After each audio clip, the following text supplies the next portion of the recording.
तो सुनो कहानी, ठीक है, उसके बाद कहूंगा उसको सुनो। महाराणा प्रताप जी का सबसे ज्यादा पसंद है मुझे, ठीक है। और एक जौहर, उसको आप सुनना।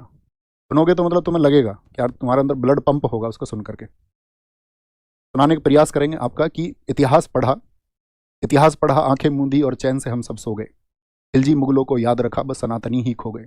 क्या कायर थे हम लड़े नहीं, जैसे कि एक सवाल कि क्या मतलब कोई था ही नहीं हिंदुस्तान में। जैसे मैं आपसे हमेशा कहता हूँ कि ऐसा नहीं था, हमारे हिंदुस्तान वीर भूमि रहा है। कासिम के बाद में मैंने आपको बताया था कि हमने लगभग 300 वर्ष तक होल्ड करके रखा, गजनवी के टाइम से।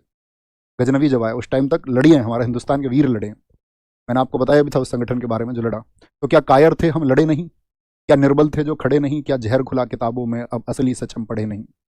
आंखें खोल तेरे सामने सच्चाई है, खून बहा है और लाशें भी बिछाई हैं। सनातन जिंदा क्यों, क्योंकि पुरखे कभी झुके नहीं। जौहर की लपटें इस बात की गवाही हैं। जौहर की लपटें इस बात की गवाही हैं। तो सुनो कहानी माँ पद्मिनी की, जिसने जौहर स्नान किया। आंख उठी जब खिलजी की, अपने शरीर को त्याग दिया। 1302 खिलजी निकला, मतलब 1303 पहुंचा तो 1302 निकला था वो आपका चित्तौड़ अभियान के लिए। 1302 खिलजी निकला, पद्मिनी को मैं पालूं, चित्तौड़ दुर्ग को फतेह करूं, मेवाड़ अधीन बना लूं। राजपूती मेरी दासी हो, कदमों में होगा केसरिया। रानी जो मेरी ना हुई, मैं नरसंहार मचा दूं। उस टिड्डी दल ने कूच किया और सिंह द्वार पर आधम के। कंदराए सिंह भी गरज उठे, फिर एक लिंग की जय गूंजे। उस कुत्ते की क्या बिसात जो सिंही के संग सोना चाहता। आज मरेंगे मारेंगे, आज मरेंगे मारेंगे। मेवाड़ी सैनिक धधक उठे, ललकार उठी कि जाकर के मलिच्छों का सीना फाड़ो। जितने जमीन के ऊपर वो उतने ही भीतर गाड़ो। बजा युद्ध घोष, तलवार उठी, रावल के सैनिक टूट पड़े। घोड़े से घोड़े भिड़ गए और हाथी से हाथी उलझ पड़े। पेट के अंदर छुरा भौंका, अंतड़ियां झट से निकल बाहर और हाथ कटा, आंखें धरती भी लहू लुहा। रक्तपात हुआ ऐसा कि भाड़े की सेना कांप उठी। हाथ कांपते थे थर थर, टांगों के बीच से धार बही। धरती होगी लाल सुराही, कण कण वीर बखान करें। एक लिंगरा बेटा या खिलजी हाहाकार करें। रावल सी सेना साम महारी पार पड़े कोनी। जात दिखाई खिलजी ने, शांत हुई मां रणचंडी। फरमान आया चित्तौड़ की, महारानी को दिल्ली भेजा जाए। ये तब की बात है जब मतलब मैंने कहा ना उनको कैंप में कब्जा कर लिया। मतलब ये फिक्शन है, इसमें बहुत सारी चीजें मैंने कहा जो कहानियां हैं उसी के आधार पर उसको गाया गया। मतलब वो जबरदस्त है। फरमान आया चित्तौड़ की, महारानी को दिल्ली भेजा जाए, वरना रावल सीस को धड़ से अलग थल फेंका जाए। संदेश सुना सरदारों ने, आंखों में रक्त उतर आया। यहाँ पे एक शीर्षक आता है कि जो उस समय पर आपका गोरा थे, वो मतलब शासन से थोड़ा खिन्न चल रहे थे। तो रानी पद्मिनी उनसे मुलाकात करती हैं और कहती हैं कि भाई अब तो मतलब राजपुताना की जो मर्यादा है उसके लिए लड़ने की बात है। तो वो कहते हैं, मतलब खुद को तुच्छ बताते, कहते हैं जब आप नरेंद्र मिश्र जी की कविता सुनोगे तो उसमें जिक्र आएगा उनका, उसको सुनना और महसूस करना वहां पर। संदेश सुना सरदारों ने, आंखों में रक्त उतर आया। गोरा की शमशीर उठी, बादल की तन गई थी काया। बोले रानी सा आज्ञा दो, छाती पे चढ़ के नाचेंगे।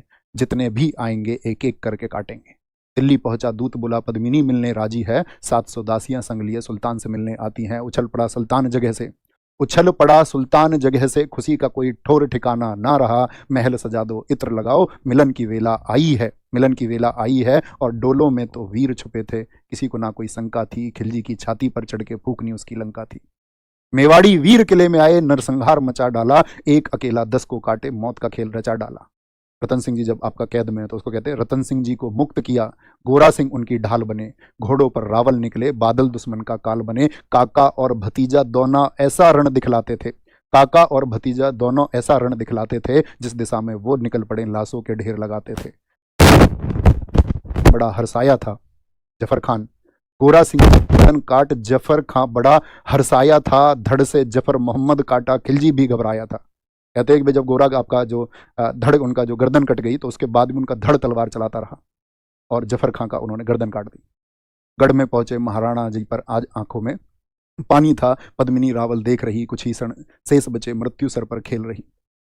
तो इसका वो है जब आपका कॉन्टेक्स्ट की मतलब उसके बाद में तो उनको वो मुक्त करा के ले ही जाते हैं। तो सुनना तुम इसको, मतलब जरूर सुनना एक बार।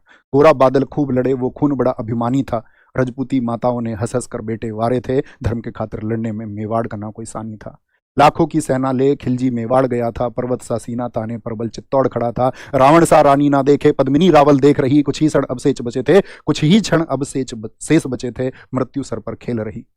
हर जन्म बनूं छत्राणी, हर जन्म रावल से आप मिले। हर जन्म मिले मेवाड़ धना, हर जन्म सनातन राग मिले। स्वाभिमान ये अमर रहेगा, अमर रहेगी ठकुराई। दाग लगे ना दामन पर, आज्ञा जौहर की आज मिले। तो जब वो अपने पति यानी कि राणा रतन सिंह जी से आपका जौहर की परमिशन मांगती हैं कि भाई अब अंतिम समय आ चुका है और अपनी मर्यादा को बचाने के लिए इसके अलावा कोई अन्य विकल्प नहीं बचा है। ठीक है, तो सुनना तुम इसको, मैं ये कहूँगा एक बार, मजा आएगा तुम्हें, लगेगा कि हाँ कुछ उत्साह